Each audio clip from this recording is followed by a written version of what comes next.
Hi everybody, Ricky here.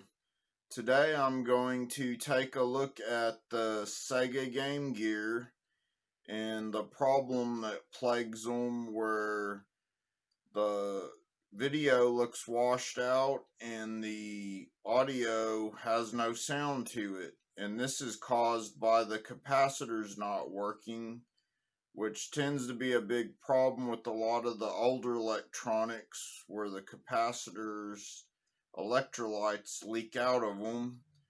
But there's a fix for it, and you can put new capacitors in it to get it working again. I did this back in 2014, and they do sell a lot of kits online where you can just solder them in yourself, or you can buy the capacitors by themselves separate. You can find some Game Gears that don't work anymore on eBay, or you can just use one that you have and doesn't work anymore. And even ones that are brand new in the box and never been opened have the same problem where you open it up brand new and you go turn it on and there it is, all washed out and no audio to it because just sitting there, even the electrolytes leaked out of the capacitors. So let's go take a look at it. Here I picked up this for 30 bucks off eBay in 2014, minus one of the Game Gears and the TV tuners. I got this back when 1991 when I was a kid. And also this TV tuner. I had a lot of fun. That was my first LCD TV back in 1991. Also, what came with this was a Sega Genesis adapter, which works with the Game Gear as well as the Sega Genesis. Here's an enlargement screen and a bunch of games. This is the unit I repaired right here.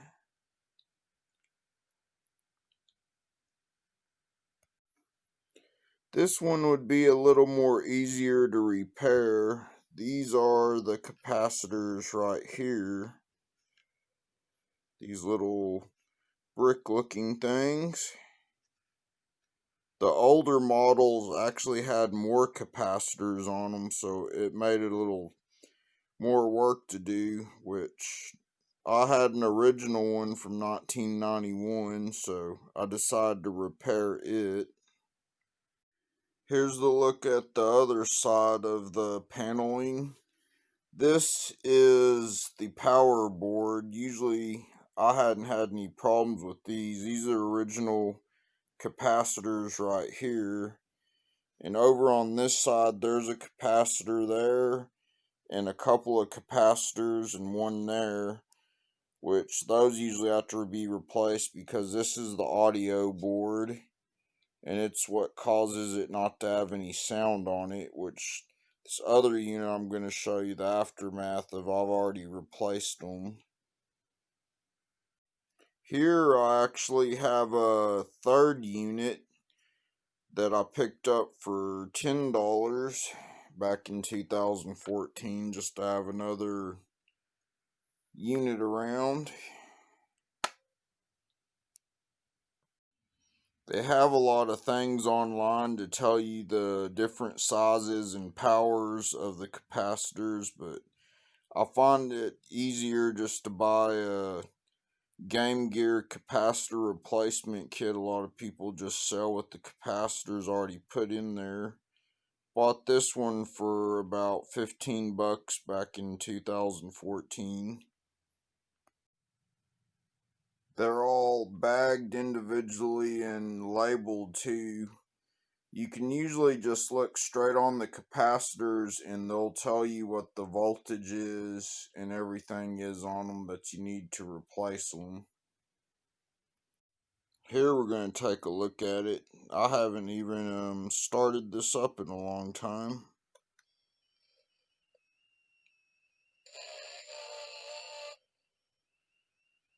If it still had the original capacitors, you wouldn't even be able to see the screen. It'd be washed out.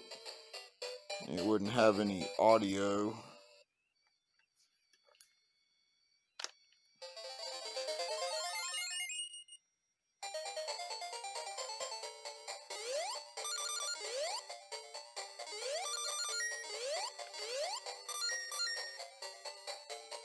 So I can adjust the brightness, and when those capacitors are bad, you won't be able to adjust that or turn the audio up and down. You won't have any audio at all.